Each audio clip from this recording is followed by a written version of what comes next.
Ano nagkakaroon ng ulan?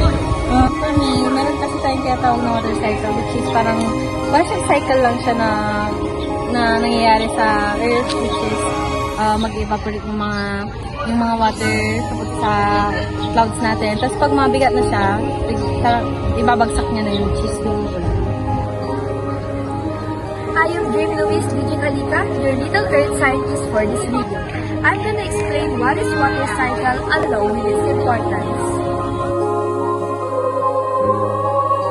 Know that the oceans contain over 96.5% of the planet's total water, covering about 71% of its surface.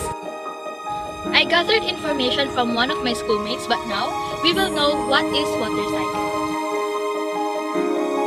The water cycle is an extremely important process because it enables the availability of water for all living organisms and regulates weather patterns on our planet.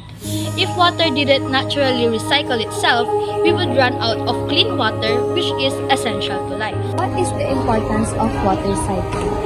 I think the importance of water cycle is kapag wala po kasing water cycle, wala pong magiging rainy seasons like that, and kapag wala pong ulan, how will plants live? Water cycle demonstrates how water is constantly moving both inside the earth and in the atmosphere.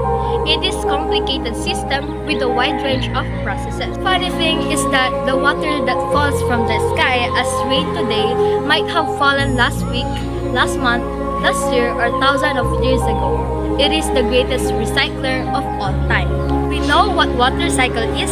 We're going to tackle each part of the process of water cycle and how the process works. There are four main stages in the water cycle. They are evaporation, condensation, precipitation, and collection. Let's look at each of these stages. The first one is the evaporation. This is when warmth from the sun causes water from oceans, lakes, streams, ice, and soils to rise into the air and turn into water vapor or gas. When heat is applied from the sun through exertion or by artificial means, the water molecules become excited and spread out. The loss of density is called evaporation, and it is sees the water rise into the air forming clouds of water vapor. One is condensation. This is when water vapor in the air cools down and turns back into liquid water. The water vapor that has risen into the sky cools significantly when it comes into contact with the cooler air found up high. The vapor becomes a cloud, which is pushed around the world by moving air currents and winds. When a droplet is large enough, gravity will pull it down at a rate that exceeds the updraft in the cloud, leading to the droplet falling out of the cloud and onto the ground below. This process is called precipitation, or more commonly, rainfall. The water that has fallen as rain is absorbed into the ground through a process known as infiltration. Soil and other porous materials can absorb great deals of water this way, while rocks and other harder substances will only retain a small amount of water. Precipitation occurs in conditions that are particularly cold or have very low air pressure, then these water droplets can quite often crystallize and freeze. And the last part is the collection.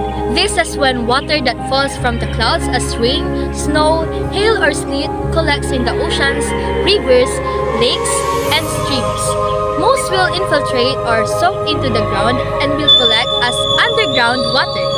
The water cycle is powered by the sun's energy and by gravity. The sun kickstarts the whole cycle by heating all the Earth's water and making it evaporate.